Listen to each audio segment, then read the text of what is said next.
Olá, muito boa noite para você. Começa agora o Aparecida Debate, um espaço para discutirmos os principais assuntos do Brasil e do mundo. E hoje vamos falar sobre aquecimento global. Para muita gente, uma coisa que já virou hábito é dar aquela espiadinha na previsão do tempo do celular antes de sair de casa. É que no mesmo dia pode fazer aquele calorão, mas de repente chover e no fim do dia esfriar. Fora que o verão está cada vez mais quente. Mas afinal, o que está acontecendo com as temperaturas? Só no último século, a temperatura da Terra aumentou 0,7 graus Celsius. Parece pouco, mas essa alteração provoca o derretimento de geleiras, aumentando o nível médio do mar e comprometendo zonas costeiras e ilhas oceânicas. E estudos do governo inglês mostram que estamos caminhando para a década mais quente da história. Ou seja, tem algo de muito errado acontecendo com o planeta e quanto mais a ciência avança, mais se chega à conclusão de que nós, seres humanos, somos os responsáveis por todas essas mudanças climáticas que comprometem a biodiversidade e a nossa sobrevivência na Terra. Alguns veículos de comunicação do mundo já tratam a mudança do clima como crise climática e colapso climático, tamanha a gravidade do tema. Mas será que ainda dá tempo de reverter esses danos cada vez mais aparentes? E para falarmos sobre o assunto, aqui comigo está o professor Fábio Luiz Teixeira Gonçalves. Ele é professor doutor do Departamento de Ciências Atmosféricas no Instituto de Astronomia, Geofísica e Ciências Atmosféricas da Universidade de São Paulo. Ele dá aulas de biometeorologia e tem experiência na área de geociências, com ênfase em meteorologia ambiental. E eu também converso com Humberto Marota, que é geógrafo e biólogo com mestrado e doutorado em ecologia pela Universidade Federal do Rio de Janeiro e com pós-doutorado em biogeoquímica ambiental na Suécia. Atualmente é professor associado do Departamento de Geografia da Universidade Federal Fluminense, coordenador do Laboratório de Ecossistemas e Mudanças Globais da UFF e pesquisador de produtividade do Conselho Nacional de Pesquisa Científica. Olá, boa noite. Muito bem-vindos aqui ao Aparecida Debate. Vamos começar então com uma das questões que eu já pus ali. O que está acontecendo com o planeta? O que está acontecendo com o clima do planeta? Bem, o clima está, na verdade, praticamente se alterou já, ele não está se alterando. A mudança climática praticamente já ocorreu. No clima que nós vivemos nessa última década, um clima que, por exemplo, a nossa região aqui de São Paulo nunca viu antes. Nós estamos com temperaturas muito mais elevadas do que era 20, 30, 40 anos atrás. Então, ele já acontecendo, o planeta inteiro está sofrendo essas consequências e os trópicos também estão sofrendo essas consequências. Não é só os extremos, a Antártica e o Ártico que sofrem mais. Também os trópicos também sofrem. Até as pessoas falam, né? Mas o verão não tá, o inverno está tão quente ainda, né? O verão que está frio. Como explicar essa mudança climática, toda essa confusão aí que está acontecendo no mundo? Primeiro, muito obrigado, Marcelo. Muito obrigado aqui, tá do lado do professor Fábio. E é interessante essa questão porque existe a questão das escalas de tempo. Então, você tem uma escala de tempo curta, numa escala geológica, décadas é curto, né? Ou de milhares, de centenas, milhares e milhões de anos. Então, na verdade, uma das confusões que acontece acaba sendo justamente essa questão, ou seja, a confusão que existe é no sentido de que o curto, ele acaba confundindo em relação ao longo. O que está acontecendo nesse curto? Está acontecendo as atividades humanas. Quando você conversa com os pesquisadores do clima, 97% desses pesquisadores, eles entendem como consenso de que existe um aquecimento global e que esse aquecimento global é provocado por atividades humanas. Quando você conversa com geólogos, esse percentual ele já abaixa um pouco. E é justamente essa questão, ou seja, não são questões contrastantes, mas são questões complementares. Então, sim, Marcelo, respondendo a sua pergunta, as evidências são cada vez mais fortes no aspecto de que o aquecimento, e não é só o aquecimento, o clima, ele está mudando e as alterações humanas vão ter participação nisso. E o que representa esse aumento aí de 0,7 graus Celsius para a gente? É um impacto bastante grande na agricultura, em extremos. O problema mais são os extremos, que nós temos extremos de seca, extremos de chuva, furacões extremados, ondas de calor. As ondas de frio ainda podem ocorrer, embora menos frequentes e não por isso menos impactantes. Então, todos esses extremos faz parte desse pacote de impactos que esse 0,7 causa. Parece pouco, mas realmente é muita diferença. E até 2023, né, a gente ainda vai ter um aumento ainda maior da temperatura, né? Por volta de 1,5 graus a mais, né? Isso mesmo. Antes falava-se bastante de 2100, aí se trouxe para 2050, agora 2023. E o interessante é que cada vez mais o amanhã se tornou hoje. Então, na verdade, o que há 10 anos atrás a gente tratava como projeções do que pode acontecer nas próximas décadas, a gente está tendo a constatação do que está acontecendo nos dias de hoje. Você falou 2100, né? O Acordo de Paris, né? Ele fala da redução da emissão de gases e também fala que a temperatura global, né? Para que não aumente pelo menos 2, né? Que seja mais do que 2 graus Celsius até 2100. Então isso já caiu por terra, né?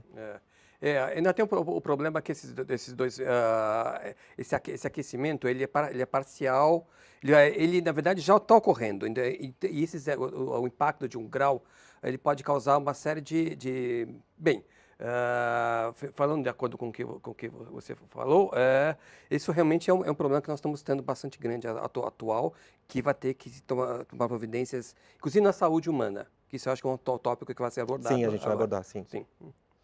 E como é que você vê, como combater isso? Quais são os tipos de políticas públicas? O que a gente pode falar sobre isso, Humberto? Interessante, Marcelo, que quando a gente trata de aquecimento global, muitas das vezes o público, em geral, ele imagina que seja algo apenas relacionado ao aquecimento e algo global que vai influenciá-lo, mas nós, enquanto planeta Terra, salve o planeta, salve a Terra.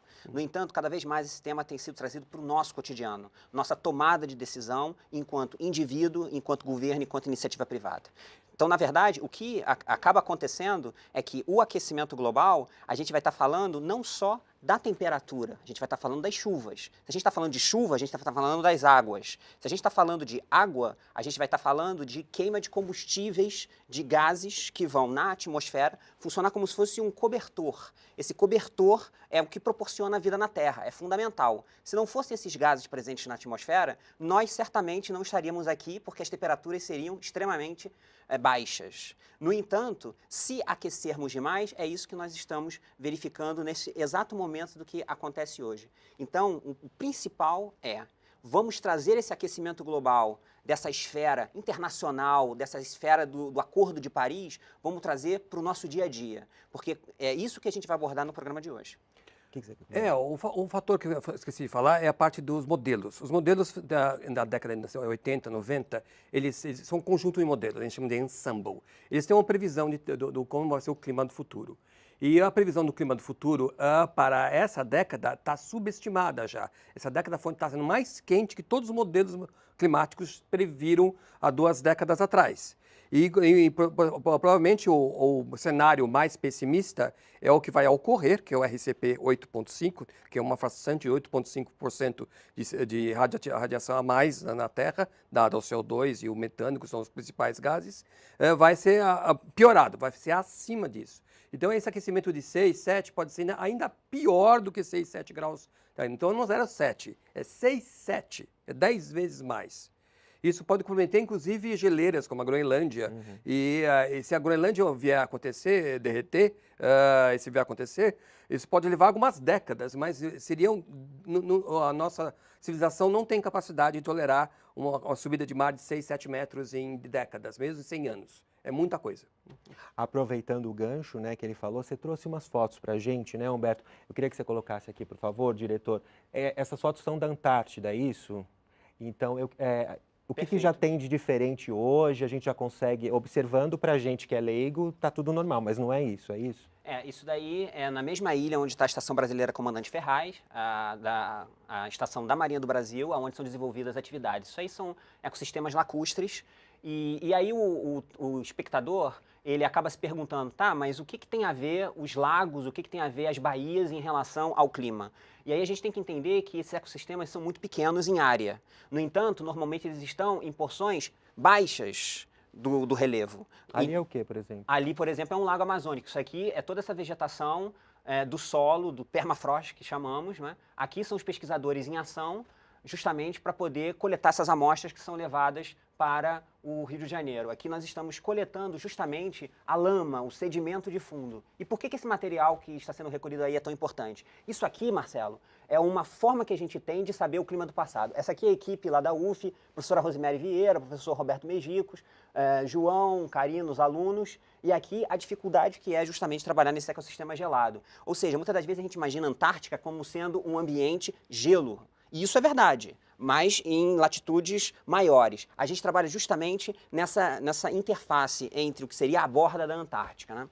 Então, esses testemunhos que foram colocados ali, eles representam o tempo do passado. Nós não temos sensores de centenas de anos atrás ou até milhares de anos. Como é que a gente consegue saber as temperaturas do passado, o clima do passado? Né? Exatamente. Porque você imagina, a vegetação muda se está mais frio ou se está mais quente. E isso acaba deixando registros aonde? No sedimento de fundo desses ecossistemas. Nós chamamos de sentinelas do clima. Então, os lagos, eles são bastante relevantes, porque, eles acumulam, eles são fábricas de limpeza da atmosfera. Ou seja, quando você tem justamente essa incorporação de gases que estão presentes em biomassa. Essa biomassa no próprio lago ou que vem da bacia de drenagem acaba se depositando ali. Estamos purificando o ar a partir daqueles organismos que estão no lago e a partir de organismos que estão, essa vegetação que está no seu entorno. E tudo vai acabar nos lagos. Eu queria mostrar isso no sentido de que, sim, a gente está estudando a Antártica, o professor Fábio pode até falar mais tarde, ou seja, no sentido de que a Antártica está distante, mas as massas polares vêm de lá. A Antártica está distante, no entanto, o degelo de gelo marinho acaba podendo contribuir para o aumento do nível do mar. Mas aí perto da gente aqui, só complementando, a gente tem já temperaturas mais elevadas do que o comum, né? Se você pegar na região amazônica, em Manaus, em outros lugares. Ali São o contraste. Paulo, né? A Antártica continua lá e gelada. Ela continua mandando as massas polares na nossa direção. O que acontece é que muitas massas estão sendo transformadas, ao passar águas muito mais quentes, em continentes muito mais quentes, estão sendo transformadas e chegando aqui menos frias. Outra coisa, às vezes ela vem com tanta velocidade que mantém o frio, mas como está muito quente antes, o que acontece? Um contraste muito grande de temperatura, o que não é bom nem para a saúde, nem para a agricultura e nem para os animais que nós criamos, né? Então, o contraste, o frio, ondas de frio intensas podem ainda ocorrer se uma massa da Antártida vem muito forte. Bom, mais uma complementação ao que ele falou, que além dos testemunhos de gelo mesmo, o gelo que pode ser retirado agora, você consegue voltar 1 milhão de anos no passado. E que esse 1 milhão de anos no passado, você vê que o CO2 nunca esteve tão alto como está agora. O mais alto desse 1 milhão de anos foi 300 e poucas partes por milhão. Passou de 400 agora. Então, nunca, nos últimos 1 milhão de anos, com certeza, teve tanto dióxido de carbono na atmosfera como agora. E provavelmente muito mais tempo do que isso. E agora, aquela pergunta até que você levantou, professor, quais são as consequências para a gente, para os seres humanos, com essa mudança toda do clima? Para os seres humanos, bem, primeiro tem a mitigação, adaptação, tem uma série de fatores que você tem que tomar ciência, as políticas públicas têm que ser tomadas nessa direção. Há uma série de impactos muito grandes. Eu acho que o primeiro, mais importante, é a saúde pública. Como eu falei, as ondas de frio continuam vindo e mais raras, o que deixa as pessoas mais despreparadas ainda. O outono é a pior estação do ano em termos de internações hospitalares. Por quê? Porque o verão acaba e começa a entrar das massas polares. Então, o número de internações é muito maior no outono do que no inverno. Isso normalmente mesmo anos mais quentes como agora, com anos mais frios. E isso vai piorar essa situação. O outono vai ficar mais quente e o contraste com o inverno aumenta mais. Às vezes, tem muitos anos aí que o contraste muito grande entre abril e maio. Abril está muito quente e maio esfriou muito. Teve anos que a variação na média chegou a ser 6 graus de diferença. É uma variação típica que acontece em Montreal, em Moscou e não aqui em São Paulo. Na região aqui, vocês também são afetados. E esse contraste de frio, as pessoas não estão preparadas, aumenta muito mais a chance de internações hospitalares por doenças cardiovasculares, doenças respiratórias e mesmo outras doenças reumáticas, diabetes, etc. O inverno já a pessoa está mais adaptada, e ao estar mais adaptada, ela consegue já se proteger mais. Então, o número de internações, realmente, no inverno dá uma queda em relação ao outono. Isso vai acontecer numa escala muito maior. Complementar? Em termos dos ecossistemas, e aí, de novo, a gente vai trazer isso ao público em geral, né?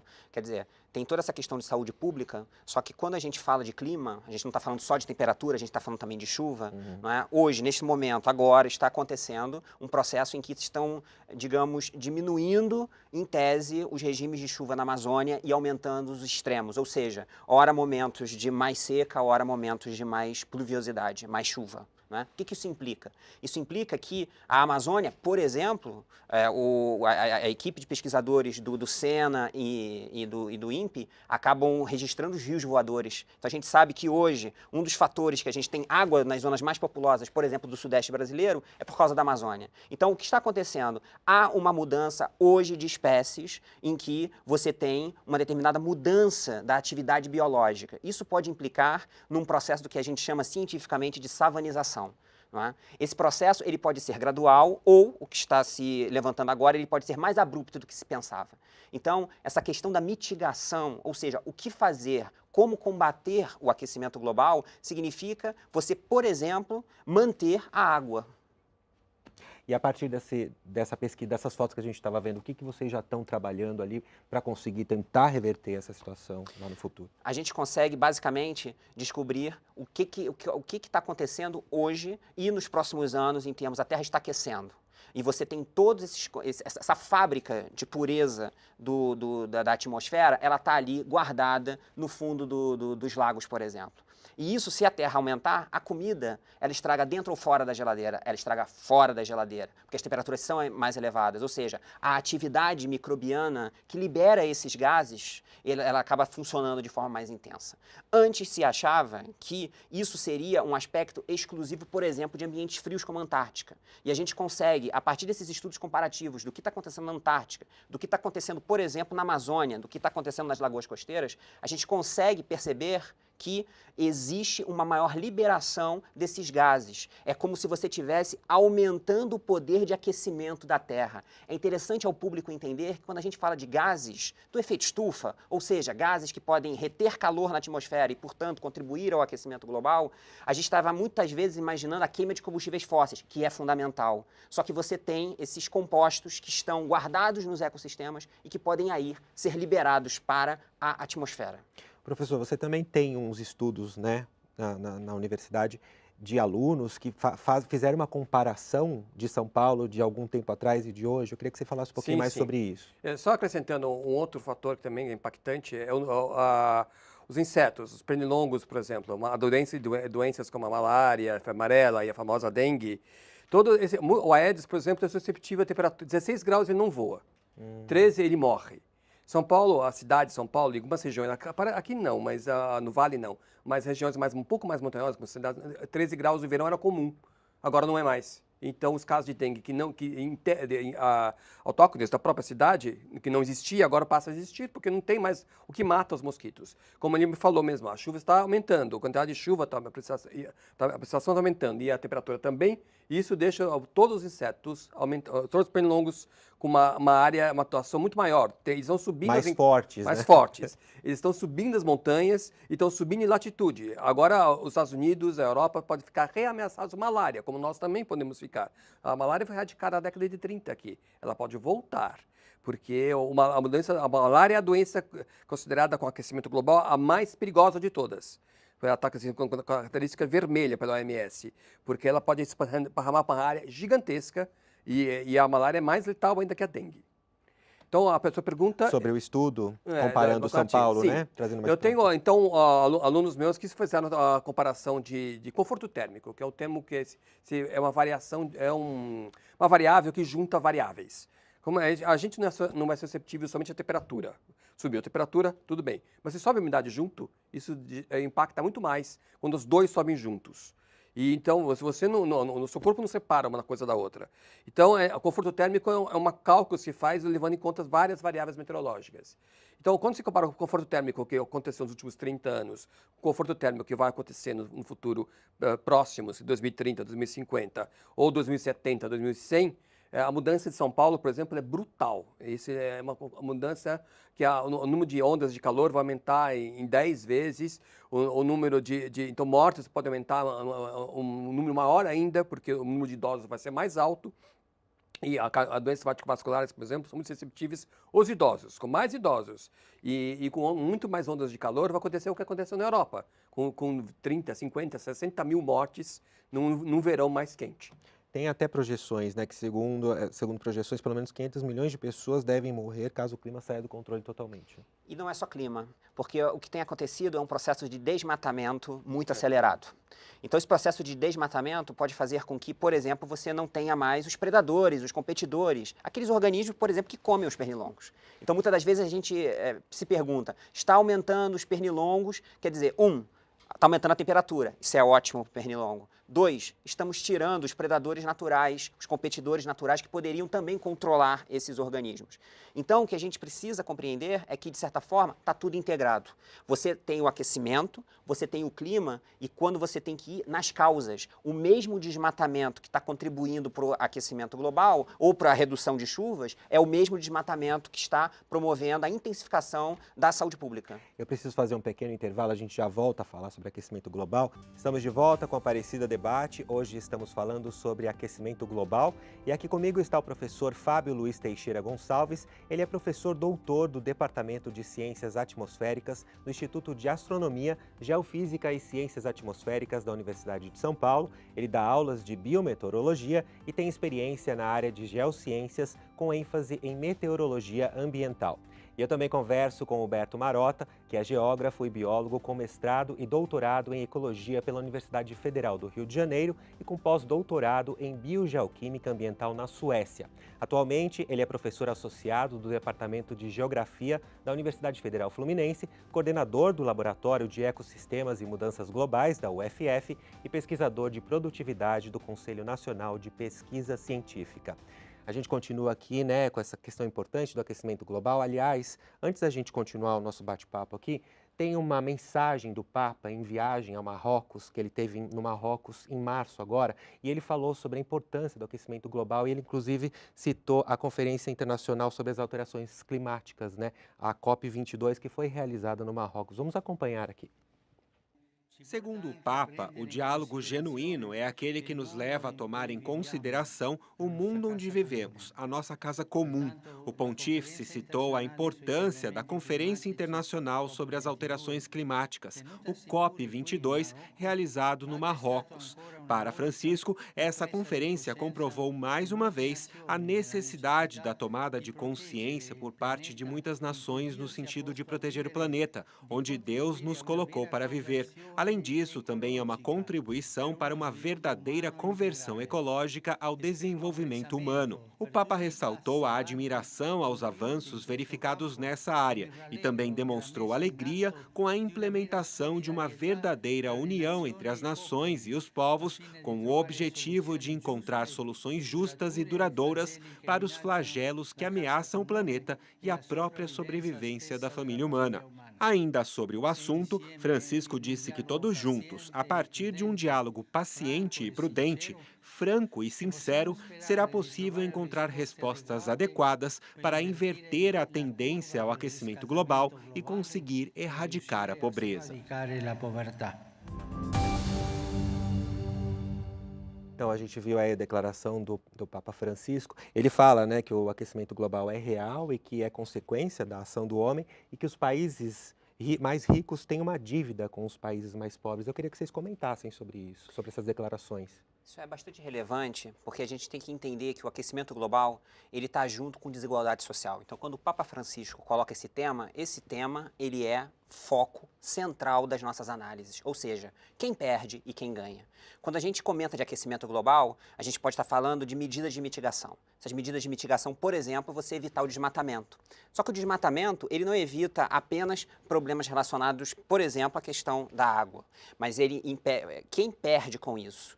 Você está falando, então, você está tratando, por exemplo, de povos nativos, você está falando de indígenas, você está falando de, digamos, classes que acabam tendo menos recursos financeiros, menos favorecidas nesse cenário, não é? Então, para quem ganha normalmente é quem justamente acaba tendo mais dinheiro. Quem tem mais dinheiro acaba tendo mais poder sobre essas classes menos favorecidas. Então, é interessante que a gente coloque isso num cenário de que o mesmo desmatamento do aquecimento global é o desmatamento que acaba contribuindo com valores de diversidade relacionados, por exemplo, ao uso de agrotóxicos. Então, como é que a gente faz a ligação entre aquecimento global e agrotóxicos? Muito simples, porque se eu tenho mais florestas, eu tenho justamente os predadores, justamente os competidores, os organismos que podem fazer com que eu tenha menos pragas. Eu posso ter mais água, eu posso fazer com que não só a região amazônica, por exemplo, mas, no que o Papa Francisco comentou, essa questão mais global das regiões do Sudeste. Eu posso usar menos combustíveis fósseis. Se eu estou usando menos combustíveis fósseis, eu posso usar menos ônibus e devo usar mais transporte de massa baseado em energia elétrica. Essa energia elétrica ela vai vir de hidrelétrica. Não adianta qualquer hidrelétrica. Hidrelétrica na Amazônia acaba resultando em grande liberação de gases do próprio aquecimento, que contribuem ao próprio aquecimento global. Essa amarração de processos entre processos sociais acabam tendo uma consequência direta sobre a vida do cidadão. É o ônibus cheio contrastando ao metrô, que é transporte de massa. E você, Fábio, o que você tem a dizer sobre isso? É aí que entra a geoengenharia, é isso? Sim, a geoengenharia é uma palavra-chave atualmente. Porque nós estamos aquecendo o planeta sem, digamos, desejo de fazer isto. A geoengenharia é exatamente o contrário. É nós esfriarmos os planetas de propósito. Tem vários processos que são envolvidos nisso. Uma captura do carbono, retirar o carbono da atmosfera e estocá-lo. Outra forma é jogar nuvens na atmosfera, na beira do mar, com nuvens baixas que refletiriam a luz solar, que também se poderia esfriar a Terra. E a geoengenharia mais famosa é um papel semelhante ao que os vulcões fazem. Os vulcões, ao longo de toda a história, a pré-história, jogam muito dióxido de enxofre, que é uma substância que reflete, ao juntar com a água, ela reflete a energia do Sol para fora e o planeta se esfria. Todas as grandes explosões vulcânicas causaram um esfriamento muito intenso.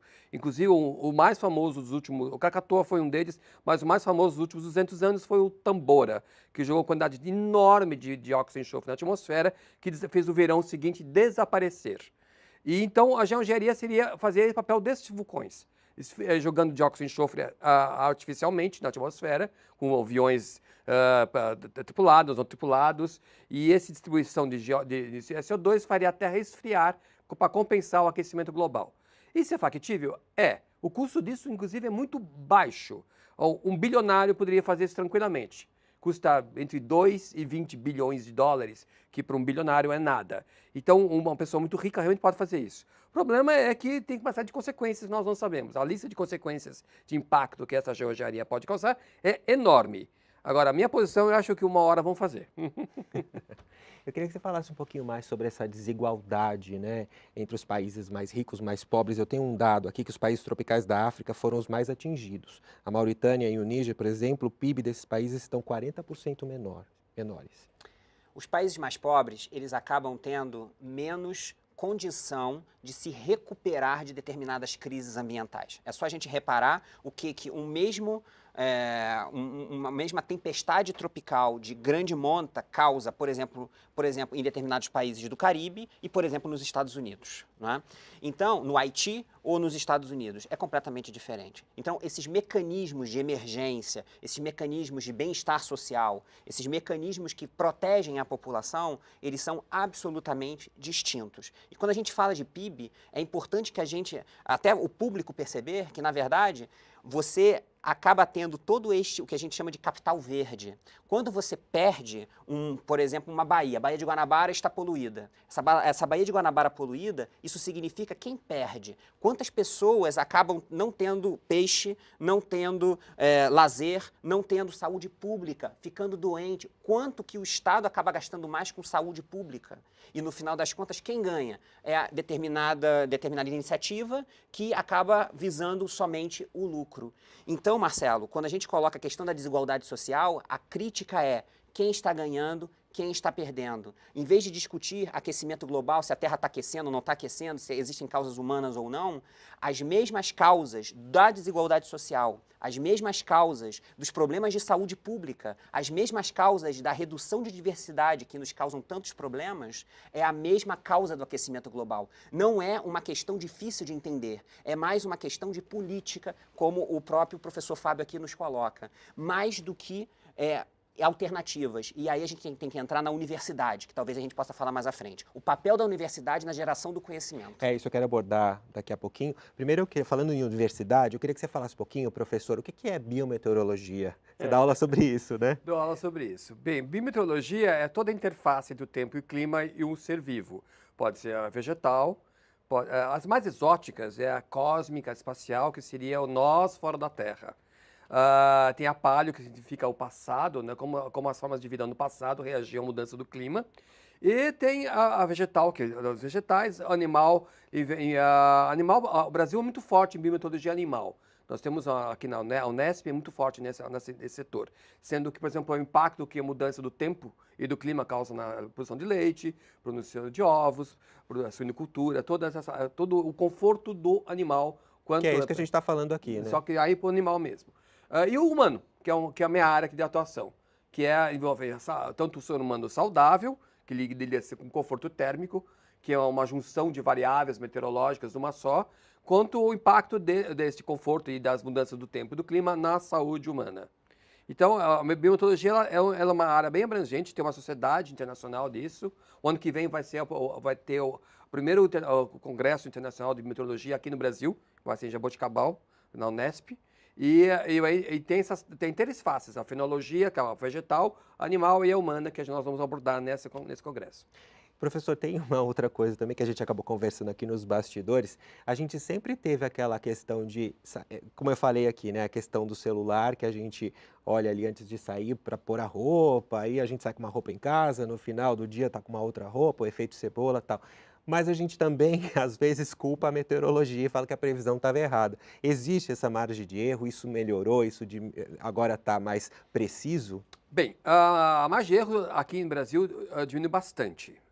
Não é igual à margem de erro da Europa e dos Estados Unidos. A previsão de tempo lá é muito melhor que a nossa previsão de tempo ainda. Aqui melhorou muito, é acima de 90% de acerto. Mas lá chega a 98%, 99%. Tem uma série de razões. O mundo desenvolvido tem muito mais recurso. Mas tem uma razão muito simples. Tem muito mais continente no hemisfério norte e no hemisfério sul. Aqui nós temos muito mais água, oceanos. O que faz com que os dados meteorológicos aqui tenham uma quantidade muito menor do que tem lá no hemisfério norte. Então eles têm uma vantagem. A população é muito maior e tem muito mais terra na parte norte e muito mais rica. Mas a reforma melhorou muito aqui. E a previsão de tempo, assim como a previsão climática, ela tem um monte de fatores que a gente considera não lineares. Então, se você desmata e põe uma vegetação escura e coloca uma pastagem, vai aquecer. Não. A vegetação escura absorve mais energia solar do que a clara. A clara reflete mais. Então, esfria. Na hora que você queima a mata, você joga um monte de fuligem. Essa fuligem esfria. Mas logo também libera CO2. E o CO2 esquenta. Então, isso é um sistema não linear. São coisas que se batem umas com as outras. E não é que aumento do desmate e gera exatamente aumento do aquece. Não, é muito mais complexo que isso. E essa complexidade que a meteorologia tem, assim como a complexidade que a climatologia tem, que nada mais é que uma junção de dados meteorológicos ao longo de 30 anos, os modelos, é difícil captar isso. Quando você faz uma parte matemática, você tem sempre um resíduo, que na hora que você integra uma equação, um resíduo que é difícil medir quanto esse resíduo é, e isso acaba impactando, e a previsão de tempo, por exemplo, a partir de 10, 15 dias, começa a se perder, ela tem pouca significância. Isso mesmo lá no hemisfério norte. Então, esse conhecimento que a previsão de tempo ela tem um erro, a previsão climática também tem um erro embutido, é essa dificuldade de se saber essas pequenas variações. As nuvens, por exemplo, são altamente complexas. É a parte do IPCC mais fraco que tem, que menos se conhece, é a parte das nuvens do aquecimento global, que as nuvens podem esfriar e esquentar. Agora, existe algum movimento que nega a existência do aquecimento global? Eu estou te perguntando isso porque 99% dos cientistas dizem que as ações do aquecimento global, efeito estufa, tal, elas são provocadas pela ação do homem. Agora, tem uma pequena parte de cientistas que diz que que não é assim, né? Então, a gente vê muito essa discussão fora do meio científico. No meio científico, essa discussão, como você acaba de colocar, ela é um pouco reduzida. Existe uma exceção importante. Normalmente, geólogos, eles acabam sendo um pouco mais reticentes em relação à questão do aquecimento global, em relação às alterações humanas. Mas por quê? Por causa da escala de tempo.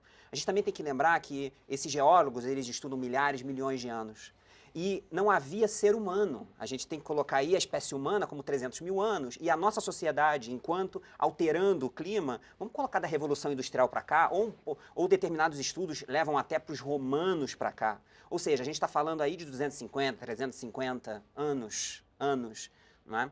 Em relação a toda a história geológica do planeta de milhares e milhões. Então, esses cientistas, eles são um pouco mais reticentes, muitas das vezes imaginando, olha, no passado já esteve mais quente, e hoje não está tão quente, e a Terra acabou mudando muito. Sim, mas a gente também tem que lembrar que antes não havia ser humano, antes não havia nossa sociedade. Então, quando a gente discute o aquecimento global, de novo, vamos tirar o pano de fundo do que não é necessário, ou seja, é o aquecimento global. Mas quais são as formas de mitigação? Se a gente está falando que essas formas de mitigação são as mesmas de você melhorar a água ou aumentar a disponibilidade hídrica, de você reduzir o uso de agrotóxicos, de você falar de desigualdade social, das pessoas podendo usar os recursos naturais, de você estiver falando de saneamento básico, vamos juntar essas esferas ambientais. Repito, a gente não junta, não por falta de conhecimento, por uma questão política.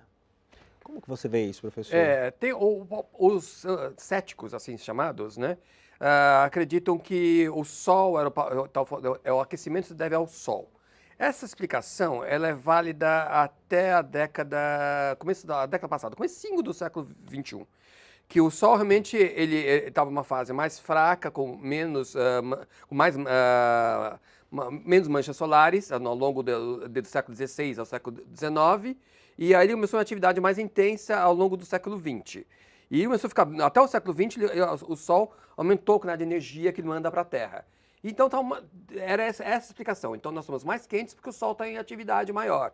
Nós estávamos mais frios no século XVI, XVII, XVIII, XIX, porque o Sol estava mais fraco. Só que, a partir do século XX, os picos solares, o Sol, quando entrou em atividade, ficou mais fraco. Esse último pico solar que aconteceu no final da década passada para essa década foi quase tão fraco quanto um século atrás. E o próximo pode ser nem exista. Então está desacoplado completamente. A planeta começou a esquentar muito e o Sol começou a mandar menos energia para nós. O Sol realmente, integrando no tempo, ele tem um impacto razoável. Se o Sol vier a entrar numa fase sem manchas, que se chama, ele é uma fase de calmaria. Ele lança um efeito mais ou menos de 2 watts por metro quadrado a menos na Terra toda. Isso é bastante, se pensar em metros por metro quadrado. Mas isso ao longo dos anos, poucos anos não tem muito impacto, mas ao longo de décadas tem. A pequena idade do gelo que aconteceu no século XVI até o século XIX causou um esfriamento bastante grande na Terra. Foi o período mais frio dos últimos 20 mil anos, acontecendo nesse período aí. E o Sol é responsável. Só que agora o Sol está indo para o lado contrário. A Terra está continuando esquentando e o Sol não está mais. Então a explicação dos céticos morreu por terra. Não tem uma explicação mais clara por que nós estamos aquecendo tanto e tão rápido. A gente está quase se encaminhando aí para o final. Você acabou citando, né, professor, a questão da educação. E estudos americanos mostram que a melhor tentativa, né, de educação para esses riscos do aquecimento global é por intermédio das crianças. Como é que vocês veem isso? A educação, ela acaba forçando os 3 níveis de decisão. A iniciativa do indivíduo, enquanto indivíduo, ou seja, de tomar determinada medida que vai ou não afetar a poluição e a contaminação, etc. Esse indivíduo que acaba por ser mais educado, influenciando a iniciativa privada ao não comprar determinados produtos ou a pagar um pouco mais por determinados produtos com determinada responsabilidade social. E, claro, sobre os governantes, ou seja, uma sociedade mais educada acaba também tendo uma pressão positiva de opinião pública sobre a tomada de decisão. Então, sem dúvida nenhuma, a educação ela é fundamental. E aí, a questão que o professor Fábio coloca da margem de erro, não é? Muitas das vezes a gente escuta determinados aspectos de que, se determinadas previsões catastróficas, não é? Da década de 70, o planeta já teria terminado, já teria acabado, etc. Ou até essas mesmas que a gente está falando aqui, né? Da temperatura que vai subir, umas coisas Exato. mais próximas, A né? gente tem que imaginar, primeiro, se a tendência continuar, se continuarmos queimando combustíveis fósseis, não usarmos energias renováveis, o que já aconteceu hoje? Essa questão também de você aumentar a quantidade de dados disponíveis. A meteorologia ela acaba sendo mais assertiva justamente porque você tem equipamentos, você tem mais dados. Então, na verdade, é injusto você acabar considerando por causa justamente dessas previsões do passado que justamente hoje não se consumiram, não se consumou esse tipo de problema, justamente porque antes foram tomadas determinadas medidas, como, por exemplo, acordos climáticos tão importantes no dia de hoje. Professor, consideração final, como é que você vê essa questão da educação, das crianças? É pelas crianças, porque são elas que vão sofrer mais lá na frente, né? As crianças, tem uma menina sueca que deu um start, acho que alguns meses atrás, né? Sobre defesa do planeta, né? E até crianças americanas entraram nessa onda planetária em sair em protesto, defesa. Afinal de contas, é um mundo que elas vão herdar. E a informação que elas recebem é a informação dos professores desses países. A Europa sempre é muito mais engajada do que os Estados Unidos. Os Estados Unidos também. Os estados dos Estados Unidos são muito mais engajados. A Califórnia, o estado de Nova York, apesar do governo Trump. Mas a Europa, isso é bem claro. E essa educação veio dos professores e veio dos cientistas, das universidades, que influenciaram, deram informações suficientes para essas crianças terem ideia do que vai acontecer com elas no futuro. E faz um papel delas reivindicarem, que tomem providência, então é totalmente justo. Tá ótimo, então, quero agradecer a presença de vocês. O programa está chegando no fim, infelizmente, um assunto super interessante e importante. Eu agradeço ao professor Fábio Luiz Teixeira Gonçalves. Ele é professor doutor do Departamento de Ciências Atmosféricas do Instituto de Astronomia, Geofísica e Ciências Atmosféricas da Universidade de São Paulo. Ele dá aulas de biometeorologia e tem experiência na área de geociências com ênfase em meteorologia ambiental. E muito obrigado também ao Humberto Marota, que é geógrafo e biólogo com mestrado e doutorado em ecologia pela Universidade Federal do Rio de Janeiro e com pós-doutorado em biogeoquímica ambiental na Suécia. Atualmente é professor associado do Departamento de Geografia da Universidade Federal Fluminense, coordenador do Laboratório de Ecossistemas e Mudanças Globais da UFF e pesquisador de produtividade do Conselho Nacional de Pesquisa Científica. E você, qual tema você quer ver aqui no nosso programa? Mande sua sugestão, crítica ou elogio para a gente. Anote aí o nosso WhatsApp, 12 99750 3600. O Aparecida Debate hoje fica por aqui. Uma boa noite para você e até a semana que vem. Tchau!